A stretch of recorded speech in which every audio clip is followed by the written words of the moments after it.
Today we are going to make an alphabet inspired by the artist Jasper Johns. Here's an example of the letter A.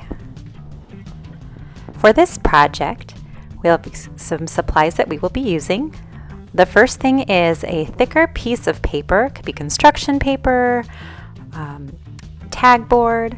You'll also need an outline of a letter, some scissors, some kind of paintbrush, and we'll be using some tempera paint, watercolor paint, and some tape.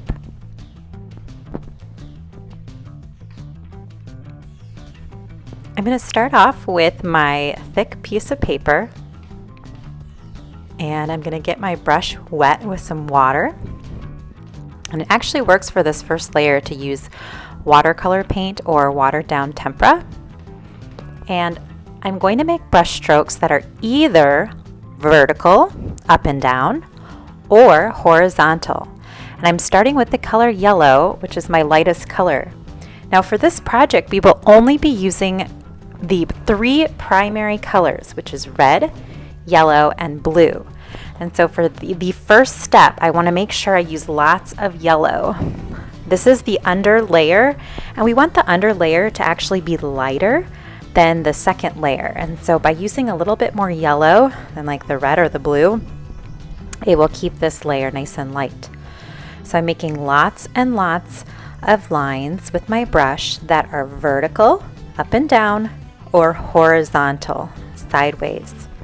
And you can see by making those angles, I'm basically making like little rectangles all over my paper. Now I washed my brush, and now I'm switching to red, the second of the primary colors that I'm using. And the same thing with the red, I'm just making lines that are horizontal or vertical. Now I'm using a sponge brush for this, but you could use a regular paintbrush as well. I just recommend using what's a flat brush. So instead of like a round or pointed brush, that will help give you kind of these rectangular shapes. My paper is starting to curl a little bit. If I wanted to, I could tape it down, but I'm just going to kind of hold it down with my finger. The next step is to use blue, the third of the primary colors.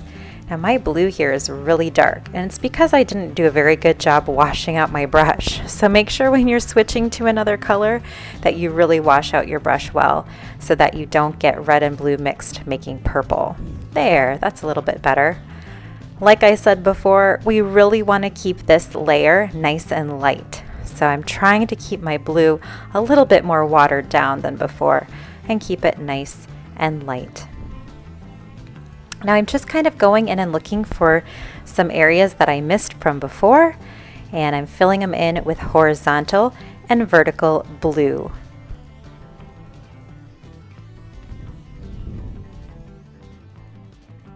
It doesn't really matter how long or short they are. I'm just trying to make little horizontal and vertical brush strokes. Now at this point, I need to let my paper dry. So once I have the entire area filled in with paint, I have to put it aside and let it dry. While I'm doing that, I'm going to go ahead and use my scissors to cut out whatever letter I am going to use.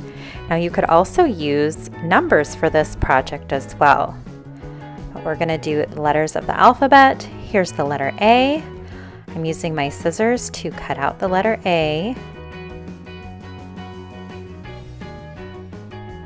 I'm taking my time, trying to do a nice neat job with my cutting,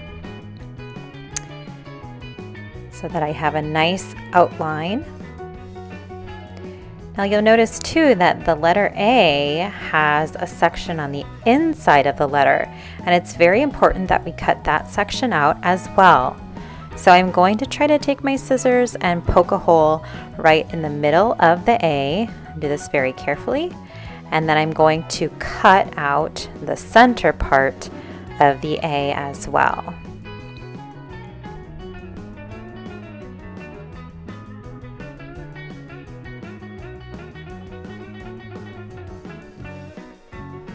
And now I have my outline of my letter A, and it's all ready to use for the next step of my project.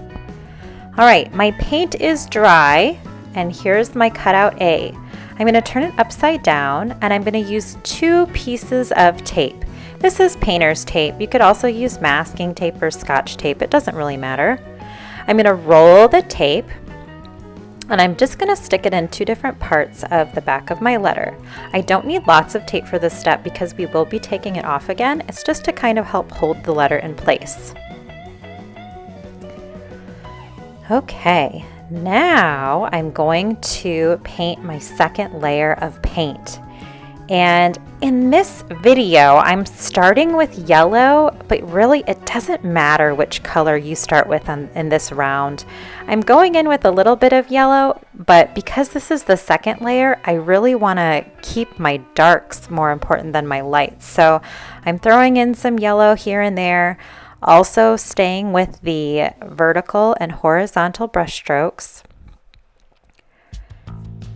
And you'll see as I go on my letter, I'm making sure that the paint doesn't go under the letter. So if you're painting anywhere near your letter, sometimes it helps to start with your paintbrush on top of the letter and then pull it away from the letter. I'm going to wash my brush out, and I'm going to switch to a new color, which would be red. This time I'm going to go quite a bit darker with my red. And notice I'm starting on the A and pulling the paint away from the A, and that way the paint will seep underneath.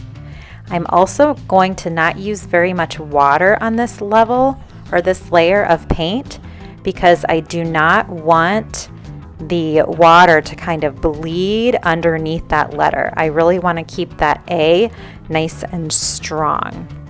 So I'm making sure I'm going all the way around the outside edge of the A, so that my paint is nice and dark along those edges. That is very important to make this project succeed.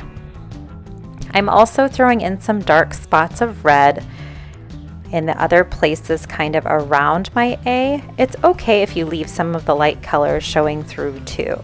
But remember, always use horizontal and vertical brush strokes. No diagonals. All right, I'm wiping off my brush again, and this time I'm going to switch to the third primary color, of course, which is blue. I'm going to go ahead and dip my paint in a nice dark blue and make sure to go around the rest of my A to finish up so that all of the edges of my A have paint on them. I'm also throwing a little bit of the dark blue around the other areas of my paper, but I'm really trying to focus on keeping those edges of my A nice and dark. You could almost even just go around the edges with super, super dark blue the entire way around, and that would make a really nice shadow for your letter. I really want to make sure my paper's all filled with paint. It looks nice and neat, and all of it is horizontal or vertical. At this point, I can carefully remove my letter, and you should be able to see the A underneath. Now, I noticed that on a little section of my A, it's kind of hard to tell where the bottom is. So I'm just going to go in with some blue and kind of touch that up so that my A really stands out. So if you take it off and you decide, oh, there's still little sections that I can't quite see as well as I would like, you can go back in and kind of touch them up. But you want to be really careful when you do this so that you're making sure to stay right on the line of the letter. So I'm doing this just kind of around the bottom of the A, on that inside cutout part of the A, and then I'll do it a little bit on the top part as well, just to make sure my A stands out. And there you have it, a Jasper Johns inspired letter or alphabet. Thanks for watching.